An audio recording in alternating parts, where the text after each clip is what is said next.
नमस्कार, स्वागत आपका। शाम के 7 बज चुके हैं, आप देखना शुरू कर चुके हैं धाकड़ एक्सक्लूसिव और मैं हूं आपके साथ अनंत त्यागी। धाकड़ में आज जो 4 सबसे पहले तस्वीरें मैं आपको दिखाने जा रहा हूं, आज की जो बड़ी खबर है वो 4 तस्वीरें देखिए। इन 4 तस्वीरों को देखिए। सबसे पहले प्रधानमंत्री नरेंद्र मोदी की उस युद्ध कूटनीति की बात हम करेंगे जिसकी चर्चा हिंदुस्तान में भले ही ना हो। गेम चेंजर कोई और नहीं बल्कि खुद प्रधानमंत्री नरेंद्र मोदी थे, जिनके दिए हथियारों ने न सिर्फ युद्ध की दिशा बदल दी बल्कि कश्मीर को लेकर पाकिस्तान के साथ ही अजरबैजान के सुर बदल गए। ये सुर कैसे बदले, वो कूटनीति क्या थी, आपको दिखाऊंगा। लेकिन उससे पहले तस्वीर दिखाता हूं आपको आज की दूसरी बड़ी खबर की। ये दूसरी बड़ी खबर देखिए। सेना में 10 लाख ब्रूसली आने वाले हैं। अब भारत की सेना में ब्रूसली कहां से आए, आपके जहन में सवाल आएगा। ये सवाल आप पूछेंगे तो जवाब ये कि चीनी फिल्मों में आपने देखा होगा ना कि ब्रूसली मार्शल आर्ट से 20-25 गुंडों को एक साथ बिना किसी हथियार के जमीन पर गिरा देता है, धूल चटा देता है। तो वैसी ही ट्रेनिंग अब भारतीय जवानों की भी होने जा रही है।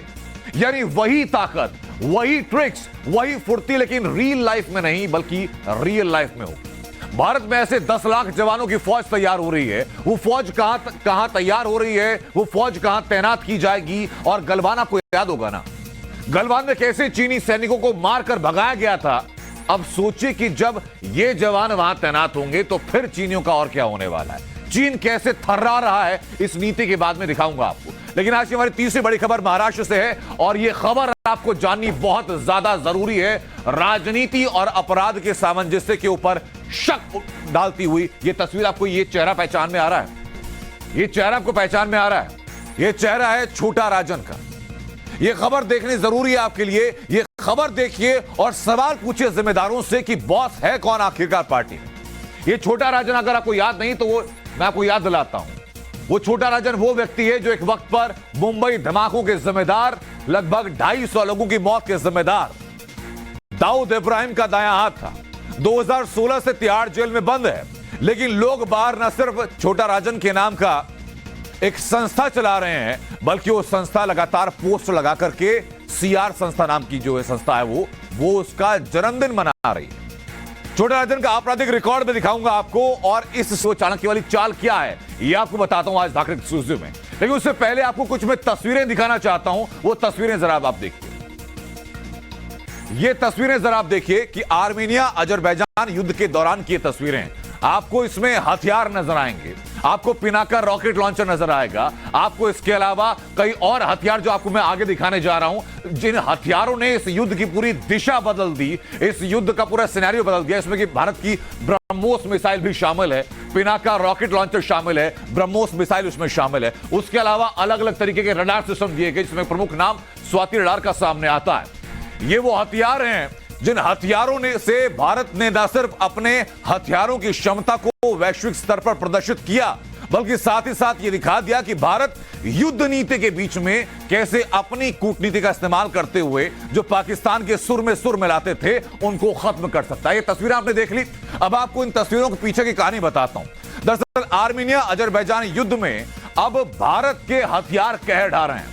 अभी तक तुर्की के बख्तियार ड्रोन की अपनी बातें सुनी होंगी, पाकिस्तान के बम गोलों की बातें आपने सुनी होंगी और उसी से आर्मेनिया बैकफुट पर था। लेकिन भारत के हथियार मिलने के बाद आर्मेनिया की सेना फ्रंट फुट पर खेल रही। युद्ध क्षेत्र में आर्मेनिया नई ताकत के साथ अजरबैजान को जवाब दे रहा है। वही अजरबैजान जिसके पीछे तुर्की और पाकिस्तान का हाथ अभी तक समझा जाता था। लेकिन मोदी की चाणक्य चाल यहां क्या है, अब इसका सबसे बड़ा सबूत आपको मैं दिखाता हूं। भारत से 3,900 किलोमीटर दूर क्या हो रहा है ये बताता हूं आपको। भारत ने युद्ध क्षेत्र में आर्मेनिया की मदद के लिए हथियारों की खेप भेजी, जिनकी तस्वीर मैंने आपको दिखाई, जिसमें कि रॉकेट लॉन्चर शामिल हैं, ब्रह्मोस मिसाइल शामिल है, जिसमें स्वाति रडार शामिल है। इन हथियारों से आर्मेनिया को नई ताकत मिली है। अपने देश से 3900 यानी लगभग 4000 किलोमीटर दूर पीएम मोदी ने दुश्मन देशों के खिलाफ ऐसा रणक्षेत्र तैयार कर दिया कि वहां से भारत का दबदबा न सिर्फ कूटनीति में बढ़ा बल्कि हथियारों के बाजार में भी भारत को बहुत बड़ा फायदा मिलने वाला है। ये कैसे मिलने वाला है इसकी बात आपको बताता हूं। उससे पहले आप ये जान लीजिए कि प्रधानमंत्री नरेंद्र मोदी ने अपनी युद्ध नीति को मजबूत करने के लिए आर्मेनिया के तर्कश में कौन कौन से हथियार सजा दिए हैं आप देखिए जरा। लगभग भारत ने आर्मेनिया को 2000 करोड़ के हथियार दिए हैं। इनमें पिनाका रॉकेट शामिल है, इसमें ब्रह्मोस मिसाइल शामिल है, इसमें एस्ट्रा मिसाइल शामिल है, इसमें स्वाति रडार शामिल है। और अकेले स्वाति रडार का जो सौदा है वो लगभग 350 करोड़ रुपए का है। इसमें आर्टिलरी गन शामिल है, इसमें सुखोई 30 जैसे उन्नत किस्म के विमान शामिल हैं। सुखोई 30 ने आर्मेनिया अजरबैजान युद्ध में अब तक 40 बख्तियार ड्रोन को मार गिराया। वही बख्तियार ड्रोन जो कि अब तक तुर्की का वो हथियार बना हुआ था जिसके दम पर वो जमकर विदेशी मुद्रा कमा रहा था, लेकिन भारत के सुखोई 30 ने खत्म करके दिखा दिया उसे। यूक्रेन को उसने बख्तियार ड्रोन बेचने का सौदा किया है, सोचिए यूक्रेन रूस युद्ध के दौरान, लेकिन उसी बख्तियार ड्रोन की काट किया है भारत का सुखोई 30 जो आपने युद्ध रण में, युद्ध क्षेत्र में रण कौशल अपना दिखा रहा है। प्रधानमंत्री नरेंद्र मोदी अब अंतर्राष्ट्रीय कूटनीति को साधने के लिए एक नई वॉर नीति पर जोर दे रहे हैं। आर्मेनिया को हथियार बेचना इसी नीति का हिस्सा है और इसका असर दिखना शुरू हो चुका है। भारत विरोधी कैंप में इस वक्त खलबली मची हुई है। आपको दिखाता हूं आइए कि अजरबैजान के राष्ट्रपति इल्हाम अलीयेव का बयान क्या है। उन्होंने कहा कि आर्मेनिया को जो भी हथियार दिए जा रहे हैं उसे बचा नहीं पाएंगे। मैंने आर्मेनिया से कहा कि पैसे बर्बाद मत करो, कई देश आर्मेनिया को हथियार देने की तैयारी कर रहे हैं। दुर्भाग्य से उन्होंने कहा कि दुर्भाग्य से भारत भी उनमें शामिल हो गया। हम इसे गैर दोस्ताना कदम मानते हैं। इसकी वजह ये आक्रामक हथियार हैं, इनका एकमात्र निशाना अजरबैजान है। यानी जो अब तक भारत के विरोध में से उठाते आते थे अब बिलबिला रहे हैं। तो अब सवाल ये उठता है इसी बीच में कि भारत आखिरकार क्यों, इसके पीछे की वजह क्या है कि वो आर्मेनिया को हथियार बेचना शुरू कर चुका है। अब देखिए जरा इसके पीछे की वजह बताता हूं आपको। आर्मेनिया अजरबैजान युद्ध में एक तरफ जहां पाकिस्तान और तुर्की अजरबैजान के साथ खड़े हैं, अभी आप जो खेमे बंदे जरा समझिएगा, तो उसे हथियारों की सप्लाई की जा रही है। तो वहीं इस धड़े को सबक सिखाने के लिए पीएम मोदी ने आर्मेनिया को चुन लिया है कि भाई आर्मेनिया आपसे हमारा हुआ, आर्मेनिया को सपोर्ट हम लोग करें। भारत विरोधी कैंप वाले देशों को इससे झटका मिला। अजरबैजान भारत विरोधी कैंप का ही हिस्सा है। अजरबैजान के साथ पाकिस्तान शामिल है, उसके साथ तुर्की शामिल है और पीएम मोदी की कूटनीति का अहम हिस्सा यही है कि इस पूरे नेक्सस को ध्वस्त किया जाए और ये वॉर नीति के जरिए हो रहा है। क्योंकि अभी तक ये पूरा नेक्सस बनकर यूएन में कश्मीर पर भारत विरोधी बयान देता था और जो लोग यूएन में भारत विरोधी बयान देते हैं, जो कश्मीर में पाकिस्तान के खेमे में खड़े होते हैं, उनको सबक सिखाने के लिए पीएम मोदी ने ये चाल चली है, ये युद्ध नीति चली। अजरबैजान के खिलाफ आर्मेनिया को हथियार बेचने के पीछे पीएम मोदी एक तीर से कई शिकार करना चाहते। अजरबैजान और तुर्की अक्सर कश्मीर मुद्दे पर बयानबाजी करते हैं तो अंतर्राष्ट्रीय मंच पर पाकिस्तान के एजेंडे को चलाने की कोशिश लगातार करते रहते हैं। इसकी वानगी उनके बयानों में दिखती है। अजरबैजान का जो कश्मीर राग है वो क्या है, मैं कब बताता हूं। अजरबैजान का कश्मीर राग ये है कि अजरबैजान कश्मीर मसले पर पाकिस्तान को खोलकर सपोर्ट करता आया है क्योंकि पाकिस्तान हथियार दे रहा है। वो कहता है कि हम मानते हैं कि कश्मीर मुद्दे को यूनाइटेड नेशन प्रस्तावों के तहत सुलझाना चाहिए। 1000 फरदों कहते हैं जो कि पाकिस्तान में अजरबैजान के राजदूत हैं। वो कहते हैं कि कश्मीर जितना पाकिस्तान के लिए अहम है उतना ही तुर्की के लिए भी अहम है। भारत पाकिस्तान 75 साल पहले आजाद हुए लेकिन इनके बीच अभी तक शांति नहीं हो सकी। ये तुर्की का कश्मीर राग है। यानी आप लाइन देख रहे हैं कि लाइन और लेंथ बयानों की क्या है। लेकिन पाकिस्तान भले ही इस वक्त में तुर्की और साथ ही साथ अजरबैजान के जरिए कश्मीर पर प्रोपागेंडा की कोशिश कर रहा हो, लेकिन एक प्रोपागेंडा चलेगा नहीं। सऊदी अरब जैसे देश इसे समझ चुके हैं और अब पाकिस्तान की जनता भी मोदी मोदी कर रही है।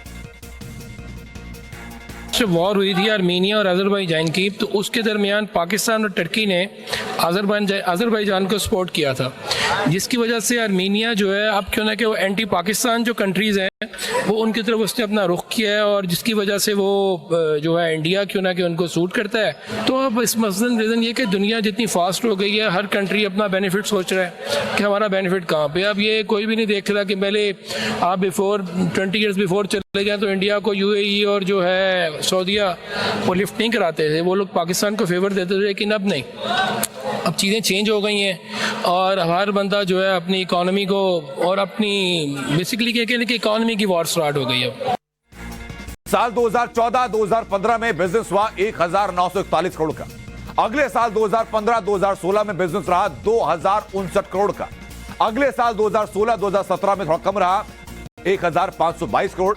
2017-2018 में बढ़कर के 1522 से 4682 करोड़ पहुंचा। 2018-2019 में 10,746 करोड़ पहुंचा।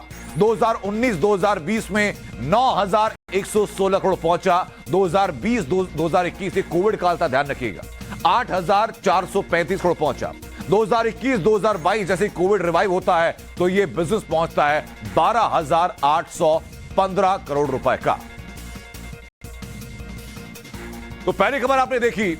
आपको दूसरी खबर की एक तस्वीर मैं आपको दिखा देता हूं और बताऊंगा आपको कि ये तस्वीर देखनी आपके लिए क्यों जरूरी है। बिन हथियार दुश्मन का कैसे बंटाधार भारतीय सैनिक करने वाले हैं, ये बताएंगे आपको, क्योंकि कैसे ड्रैगन की चालबाजी को एक एक करके भारत के जवान खत्म करने वाले। अत्याधुनिक हथियार से लैस भारत के सैनिकों की जाबाजी दुश्मनों के होश उड़ाती रही है। अब नियते जवानों को दुश्मन का काल बनने के लिए तैयार किया जा रहा है। कैसे किया जा रहा है उसकी बानगी जरा ये आप देखिए जरा। और ये ना सिर्फ वो ग्राफिक के जरिए बल्कि अब जरा ये ट्रेनिंग के दौरान की तस्वीरें जरा देखिए। ये ट्रेनिंग चल रही है भारतीय जवानों की और ऐसे 10 लाख जवानों की ट्रेनिंग होगी जो कि अलग अलग क्षेत्र में अलग अलग पड़ाव पर उनके ट्रेनिंग को लगातार बढ़ाया जाएगा। कुछ 10 लाख जवान ऐसे तैयार किए जाएंगे। और भारतीय आर्मी में लगभग जवान कितने हैं? लगभग 12.5 लाख। अब आपको बता दूं कि मिक्स मार्शल आर्ट, जो कि मार्शल आर्ट की सबसे इंप्रूव्ड फॉर्म्स में से एक होती है, उसको शामिल किया जा रहा है इन जवानों को ट्रेनिंग देने के लिए। उसमें जूडो कराटे शामिल होंगे, उसमें जुजित्सु शामिल होगा, उसमें मार्शल आर्ट के तमाम फॉर्म्स को एक जगह इकट्ठा करके उनके बेस्ट मूव्स को इन जवानों को सिखाया जाएगा। इस स्पेशल प्रोग्राम को आर्मी मार्शल आर्ट्स रूटीन यानी AMAR को अगर हिंदी में पढ़ेंगे आप तो नाम आता है अमर। अमर का हिंदी अर्थ क्या होता है ये आप और हम सब जानते हैं। उसी तरीके से इन जवानों को तैयार किया जा रहा है ताकि युद्ध क्षेत्र में कहीं भी मात ना। ये ट्रेनिंग प्रोग्राम चीन को चौंकाने वाला, क्यों चौंकाने वाला है? क्योंकि मार्शल आर्ट की कमांडो ट्रेनिंग के बाद भारतीय जवान जो LAC पर चीन की साजिशों का मुंहतोड़ अंदाज में जवाब देते आए हैं, वो और बेहतर तरीके से जवाब देंगे। ये तस्वीरें जरा देखते रहिए आप। अब आपको आगे इसकी जानकारी देता हूं। इस अमर प्रोग्राम के तहत 10 लाख जवानों की मार्शल आर्ट की ट्रेनिंग होगी। इसके ट्रेनर को तैयार करने के लिए काम पुणे में शुरू हो चुका है। पुणे में इंस्टीट्यूट है army institute of physical camp. वहां पर सेना के 99 ट्रेनर के पहले बैच ने इसे पूरा कर लिया और उन्हें 5 हफ्तों की ट्रेनिंग दी गई है। अमर प्रोग्राम के लिए 700 ट्रेनर को तैयार करने का प्लान है जो सेना के जवानों को ट्रेनिंग देंगे। सेना में अमर प्रोग्राम शुरू हो चुका है। कुल 10 लाख जवानों को ट्रेनिंग दी जाएगी। उसके अलावा कई तरह की मार्शल आर्ट्स की फॉर्म्स को एक जगह इकट्ठा करके पुणे के ट्रेनिंग कैंप में army institute of physical camp में इसका ट्रायल शुरू कर दिया गया है। 99 ट्रेनर्स को तैयार कर दिया गया है और कुल 700 ट्रेनर तैयार होंगे इन 10 लाख जवानों को तैयार करने के लिए।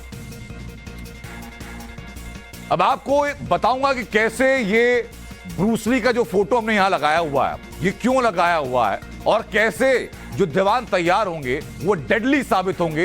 लौट रहे बताएंगे कुछ और खबर। बताऊंगा आपको यह भी कि कैसे अंडरवर्ल्ड डॉन छोटा राजन का कनेक्शन कहा जा रहा है कि उद्धव शिवसेना से है या नहीं, बताएंगे आप। इसी बीच बड़ी खबर बिहार के कटिहार से। कटिहार में भूमि विवाद को लेकर एक झड़प हुई है। 2 पक्षों के बीच जमकर लाठी डंडे चले। दोनों तरफ से तीर चलाए गए। मारपीट में दोनों पक्षों के 8 लोग घायल हुए। पूरे इलाके में तनाव का माहौल है। पुलिस अभी भी भारी संख्या में वहां पर तैनात है। बिहार के कटिहार की तस्वीर।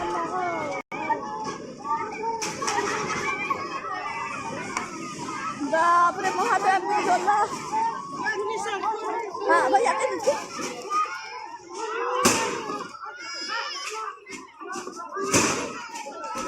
ये तस्वीर आपको दिखा रहे हैं बिहार के कटिहार की, जहां 2 पक्षों के बीच जमकर लाठी डंडे चले, जमकर मारपीट हुई। दोनों तरफ से तीर तक चलाए गए। फिलहाल ये तस्वीरें आप देखिए और अपडेट इस मामले में यह भी है कि दोनों पक्षों के 8 लोग घायल हुए। पुलिस मौके पर पहुंच चुकी है।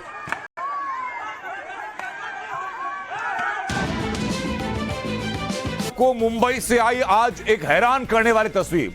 सबसे पहले आप इस तस्वीर को देखिए जरा। एक तो ये तस्वीर है और इसके बीच में जो ये लोग हैं, ये वो लोग भी आपको दिखाऊंगा। उससे पहले आपको बताऊंगा कि ये जो तस्वीर मुंबई से सामने आई वो तस्वीरें क्या थी। वो तस्वीर आपको दिखाता हूं मैं और एक केक की तस्वीर मैं आपको दिखाता हूं। ये तस्वीर जरा देखिए। केक देखिए, केक पर लिखा है बिग बॉस और इस केक पर तस्वीर अगर आप ध्यान से देख पा रहे होंगे, इस पर तस्वीर है अंडरवर्ल्ड डॉन छोटा राजन की। ये आप देखिए जरा, ये तस्वीर आप देखिए। ये उस केक की तस्वीर है जो कि नीचे हैप्पी बर्थडे लिखा गया है, आगे लिखा गया है बिग बॉस। और ये जो 2 तस्वीरें हैं ये दोनों तस्वीरें हैं छोटा राजन की जवानी की तस्वीर और ये कुछ उम्र ढलने के बाद की तस्वीर। ये छोटा राजन जो कि 2016 से जेल के अंदर बंद है, तिहाड़ जेल में बंद है, उसका एक संगठन चल रहा है जो कि आज भी उसके जन्मदिन के मौके पर न सिर्फ अलग अलग आयोजन कराते हैं बल्कि उसका केक तक काटते हैं। कौन है ये लोग? छोटा राजन के बारे में आपको कुछ ज्यादा जानकारी देने की जरूरत है नहीं। छोटा राजन के बारे में आप लोग बेहतर तरीके से जानते होंगे और यह भी जानते होंगे कि जो शख्स मुंबई ब्लास्ट का मुख्य आरोपी है दाऊद इब्राहिम, उसका दायां हाथ ये है। लेकिन उसके ऊपर जाऊं उससे पहले कुछ और तस्वीर में दिखाता हूं आपको। छोटा राजन के साथ कई मामलों में आरोपी है। ये है वो व्यक्ति जो कि संपर्क प्रमुख है नवी मुंबई। एक बार फिर जरा वो तस्वीरें दिखाइए आप। छोटा राजन के साथ जो व्यक्ति नीलेश पराड़कर माना जाता है, ये नीलेश पराड़कर व्यक्ति जो सोफे में बैठा हुआ आपको दिखाई पड़ रहा है, ये कौन है? ये है शिवसेना उद्धव गुट का नेता। और कहां का नेता है ये नवी मुंबई का संपर्क प्रमुख है। यानी जो शिवसेना अब तक अपने एजेंडे को साथी हुई आती थी, कहती थी कि हम लोग हिंदुत्व की बात करते हैं, जो कहते हैं कि हम लोग मुंबई की बात करते हैं, उसी उद्धव गुट का नेता छोटा राजन का जन्मदिन मनाता है। एफआईआर में नाम इनका है। लेकिन ये केक कहां और किसने काटा? केक के साथ सोफे पर बैठा ये शख्स नीलेश पराड़कर कौन है जिसने चेंबूर जेल में बंद अंडरवर्ल्ड डॉन छोटा राजन का बर्थडे केक काटकर सेलिब्रेट किया? अब जल्दी है इस शख्स का इंट्रोडक्शन जान लीजिए। ये व्यक्ति जो जैसे कि मैंने पहले बताया कि उद्धव गुट का नेता है, पार्टी की तरफ से नवी मुंबई के संपर्क प्रमुख हैं। नीलेश पराड़कर छोटा राजन के साथ ही कई ऐसे मामले हैं जिन मामलों में आरोपी है। केक की तस्वीर दिखाता हूं आपको। केक की तस्वीर जरा फुल स्क्रीन में आपको दोबारा करके दिखाता हूं। ये देखिए केक पे क्या लिखा है। केक पर लिखा है हैप्पी बर्थडे, आगे लिखा है बिग बॉस। जो व्यक्ति उद्धव शिवसेना का मेंबर है वो छोटा राजन को मान के चलता है कि वो इसका बिग बॉस है। ऐसे में सवाल यह आता है कि आखिर शिवसेना के बॉस कौन है? अभी तक तो लोग कहते आते हैं कि जो उद्धव गुट की शिवसेना है उसके बॉस हैं उद्धव ठाकरे। लेकिन उद्धव ठाकरे के नवी मुंबई के जो संचार प्रमुख हैं, नाम है नीलेश पराड़कर, वो छोटा राजन को बिग बॉस मान करके चलते हैं। क्या उद्धव ठाकरे के जहन में उनके जानकारी में बात है कि नहीं है, ये बड़ा सवाल आता है। छोटा राजन का कल यानी 13 जनवरी को जन्मदिन था। अब मुंबई के मलाड इलाके में लगे इस पोस्टर को जरा आप देखिए। इस पोस्टर में आपको सबसे ऊपर सबसे बड़ी तस्वीर दिखाई पड़ेगी छोटा राजन। ये तस्वीर आप देखिए और उसके बाद किसी राजनीतिक व्यक्ति की तस्वीर आपको नहीं मिलेगी देखिए, लेकिन यहां पर आपको अनगिनत लोगों की तस्वीर मिलेगी। ये लोग कौन है? ये लोग कौन है? ये बड़ी सी तस्वीर छोटा राजन की, कई लोगों की छोटी छोटी तस्वीरें पोस्टर के जरिए लोगों को मलाड ईस्ट के कराड़ विलेज स्थित गणेश मैदान तानाजी नगर इलाके में कबड्डी प्रतियोगिता के आयोजन का न्योता दिया गया। और पोस्टर के इसके ठीक ऊपर देखिए, ऊपर क्या लिखा हुआ है। ऊपर लिखा हुआ है सीआर सामाजिक संगठन महाराष्ट्र राज्य मुंबई। अब सीआर का मतलब क्या है? ये सीआर नाम से सामाजिक संगठन बना हुआ है। अब इस सीआर का मतलब क्या है? इस सीआर का मतलब है छोटा राजन। और इस संगठन कोई ऐसा नहीं है कि जिसका रजिस्ट्रेशन ना हुआ हो। इस संगठन का एक रजिस्ट्रेशन नंबर भी है। रजिस्ट्रेशन नंबर क्या बताता हूं आपको। MAH यानी महाराष्ट्र में दर्ज है इस संगठन 299/2018 यानी इस संगठन 2018 में रजिस्टर किया गया। अब सवाल है कि यहां जो सीआर लिखा है, जो दोबारा आपके सामने दोहरा रहा हूं मैं, याद रखिए इस बात को कि यहां जो ये सीआर लिखा हुआ है ऊपर, जिसकी तस्वीर मैं आपको दिखा रहा हूं, ये सीआर कौन है? इस सीआर का मतलब है छोटा राजन। और हम ये ऐसे ही नहीं कह रहे हैं, हमने इस मामले में सामने आने के बाद, केक कटिंग के बाद, इस पोस्टर के सामने आने के बाद, और ये एक और पोस्टर है, ये पोस्टर भी देखिए सामने है। ये पोस्टर आप देखते रहिए। और हम लोगों ने पाया कि पड़ताल में ये पोस्टर 2020 में ऐसे ही छोटा राजन के बर्थडे पर लगे थे। ये वही पोस्टर हैं ठाणे के बस स्टैंड पर जो लगा हुआ है सरकारी प्रॉपर्टी पर। सोचिए, ठाणे में बस स्टैंड के ऊपर एक सरकारी प्रॉपर्टी के ऊपर डॉन के पोस्टर लगे हुए हैं, छोटा राजन के पोस्टर लगे हुए हैं, और कहने सुनने वाला कोई नहीं। हैरान शायद आप भी हुए होंगे कि सरकारी प्रॉपर्टी के ऊपर, मुंबई के ऊपर एक छोटा राजन के पोस्टर कैसे लग सकते हैं। यहीं पर सीआर संगठन महाराष्ट्र राज्य मुंबई नाम के संगठन का जिक्र है इस पोस्टर पर भी। सोशल मीडिया पर सीआर सामाजिक संगठन के कार्यकर्ताओं की तरफ से छोटा राजन को जन्मदिन की बधाई देने वाले संदेशों की भरमार लगी हुई है। हमने जब इसको लेकर के पड़ताल की तो हमें पता चला कि ये सीआर सामाजिक संगठन दरअसल साल 2018 में रजिस्टर्ड किया गया एक सोशल सर्विस के नाम पर एक संस्था है। इसको लेकर जब और पड़ताल की तो इसके कई कार्यकर्ताओं से बातचीत की और हमने उनसे पूछा कि ये सीआर का मतलब क्या है इस संस्था के नाम में। तो उनका यही कहना था कि सीआर सामाजिक संगठन में सीआर का मतलब है छोटा राजन। लेकिन जब यही सवाल हमने खुद इस संस्था के अध्यक्ष से पूछा तो वे हमारे सवालों से बचते नजर आए। उन्होंने तुरंत हमारा सवाल सुनते ही अपनी बातों से कन्नी काट ली। ये राकेश की रिपोर्ट आपने देखी। राकेश ने इस मामले में जाकर ग्राउंड इन्वेस्टिगेशन की, लेकिन सोशल मीडिया पर जब हमने इस संगठन के बारे में पड़ताल की तो हमें एक फेसबुक पेज मिला। उस पेज के कवर इमेज में सीआर ग्रुप लिखा हुआ था। उस फेसबुक पेज का ये आपको स्क्रीनशॉट में दिखा रहा हूं। सबसे ऊपर लिखा हुआ है सीआर ग्रुप। सीआर मतलब कौन है? सीआर मतलब कौन है? सीआर मतलब है छोटा राजन। छोटा राजन की जवानी की 2 तस्वीरें भी इसी में है। नाम लिखा है सीआर संगठन, महाराष्ट्र राज्य, मुंबई। इसी संगठन के नाम का जिक्र था। इसी संगठन के नाम से छोटा राजन के पोस्टर लगते हैं। यही संगठन छोटा राजन का जन्मदिन मनाता है और पोस्टर कहां लगाए जाते हैं? बस स्टैंड के ऊपर, सरकारी प्रॉपर्टी के ऊपर। तो यानी अब आप एक बात समझ चुके हैं कि सीआर का मतलब क्या है। यह बात आपके जहन में है, मतलब कि छोटा राजन। अब इस संस्था का एक अध्यक्ष है जो कि पुणे का एक वकील है। नाम है हेमचंद्र मोरे। आप तस्वीरों में देख सकते हैं। तस्वीर में दिखाता हूं आपको हेमचंद्र मोरे की तस्वीर। जरा देख लीजिए, तस्वीर देख लीजिए और तस्वीर को जहन में बसा लीजिए कि ये वो लोग हैं जो कि छोटा राजन के नाम का संगठन चलाते हैं। एक ऐसे व्यक्ति के नाम का संगठन चलाते हैं जो कि देश में ना जाने कितनी आपराधिक गतिविधियों में शामिल रहा है। एक और नाम है हरीश आचरेकर, जो कि संस्था का मुंबई शहर का संगठन कार्यकर्ता है। मतलब संगठन के लिए मुंबई की यूनिट को देखते हैं।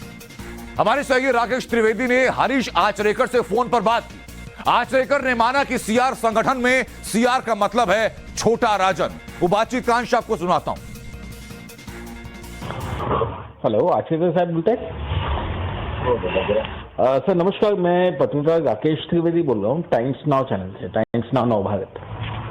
हाँ बोला सर। मुझे एक छोटी सी एक चीज तो पहले ये पूछनी थी। ये जो अपना सीआर सामाजिक संगठन है, ये बेसिकली ये क्या है सर? ये सीआर का फुल फॉर्म क्या है? अच्छा, तो ये छोटा राजन इनके नाम से ये संगठन है। तो महाराष्ट्र के अंदर 2018 से एक संगठन रजिस्टर्ड है छोटा राजन के नाम पर। वो छोटा राजन का जन्मदिन मनाता है, वो उसको बिग बॉस मानता है, छोटा राजन को सामाजिक कार्यकर्ता कहता है और उसी की भक्ति करता है, उसी के आगे लीन रहता है। लेकिन छोटा राजन कौन है? एक अंडरवर्ल्ड डॉन जो सलाखों के पीछे बंद है। उसके नाम से रजिस्टर्ड संस्था चल रही है और वो संस्था मुंबई जैसे मेट्रोपॉलिटन शहर में उसके जन्मदिन पर आयोजन कराती है। भारत की आर्थिक राजधानी में, जहां छोटा राजन के गुरु रद्द क्यों नहीं किया? अब बढ़ते अपनी अगली खबर की तरफ। खबर उत्तर प्रदेश से, जहां योगी राज में माफिया पर ताबड़तोड़ एक्शन जारी है। सबसे पहले बात दिखाता हूं आपको मुख्तार अंसारी की। वो तस्वीरें भी दिखाते हैं मार्च 31 साल 2021। ये तस्वीरें जरा आप देखिए। व्हील चेयर में बैठा हुआ मुख्तार अंसारी नजर आएगा आपको। इलाहाबाद हाईकोर्ट से मुख्तार अंसारी को बड़ा झटका एक बार फिर लगा। हाईकोर्ट में गैंगस्टर एक्ट में जमानत पर रिहाई की याचिका लगाई गई थी। मुख्तार की याचिका पर हाईकोर्ट की सख्त टिप्पणी सामने आई। उन्होंने कहा कि मुख्तार अंसारी दुर्दांत और आदतन अपराधी है। यह हाईकोर्ट की टिप्पणी है। हाईकोर्ट ने कहा कि हत्या, लूट, डकैती, अपहरण, रंगदारी मांगने के 58 केस दर्ज हैं। मुख्तार अंसारी अगर गैंगस्टर नहीं है तो कोई अपराधी गैंगस्टर नहीं है। यह कोर्ट की तरफ से टिप्पणी की गई। आप जरा इमेजिन कीजिए, सोचिए जरा। और साल 1986 से अपराध की दुनिया में एक्टिव, आज तक सजा नहीं पा सका मुख्तार अंसारी। अब कोर्ट का डंडा पड़ रहा है। हाईकोर्ट की सख्त टिप्पणी के बाद हालात ये हो चुके हैं कि मुख्तार अंसारी के वकील ने जमानत याचिका वापस लेने की गुहार कोर्ट से लगा दी। कोर्ट ने इनकार करते हुए बेल पिटीशन खारिज कर दी। यह आज कोर्ट के अंदर हो रहा है मुख्तार अंसारी जैसे अपराधी के चलते। सरकारें आती थी और लोग खुद कहते हैं कि सरकारें ऐसी भी थी जहां ये खुद मुख्तार अंसारी जैसे लोग अपने आप को पैरेलल सरकार मानते। लेकिन सिर्फ मुख्तार अंसारी इन क्यों? बीएसपी यानी मायावती की पार्टी से गाजीपुर से सांसद अफजाल अंसारी को भी इलाहाबाद हाईकोर्ट से झटका लगा। वो झटका क्या लगा आप सुनिए जरा। अफजाल अंसारी पर गैंगस्टर एक्ट में एक्शन जारी रहेगा, कोई रियायत नहीं दी जाएगी। इलाहाबाद हाईकोर्ट से अफजाल अंसारी की याचिका को खारिज कर दिया गया। बीएसपी से सांसद है अफजाल अंसारी पर 56 मुकदमे दर्ज हैं। बीजेपी विधायक कृष्णानंद राय मर्डर केस में गैंगस्टर एक्ट का मुकदमा भी है। गाजीपुर के मोहम्मदाबाद थाने में 2007 का एक केस है। इसी मर्डर केस में ट्रायल कोर्ट ने अफजाल को बरी किया था। केस में बरी हुए, लेकिन गैंगस्टर एक्ट में अपराध का केस अभी तक खत्म नहीं हुआ है। यह टिप्पणी भी हाईकोर्ट की तरफ से की गई। अब आपको कुछ और नाम गिराता हूं। आपको याद होगा योगी 2.0 की शुरुआत में, यानी पिछले साल 62 माफियाओं की एक पूरी लिस्ट तैयार की गई। अब आपको यूपी के माफिया नंबर 63 से मिलवाता हूं। आप माफिया नंबर 63, कल ही यूपी सरकार ने बीएसपी सरकार में कद्दावर मंत्री रहे हाजी याकूब कुरैशी को माफिया घोषित कर दिया। यानी एक सरकार में यही हाजी याकूब कुरैशी मंत्री बने हुए थे, तो इस सरकार में माफिया घोषित हो चुके हैं और याकूब कुरैशी इस वक्त मेरठ जेल में बंद है। याकूब कुरैशी पर 16 मुकदमे दर्ज हैं।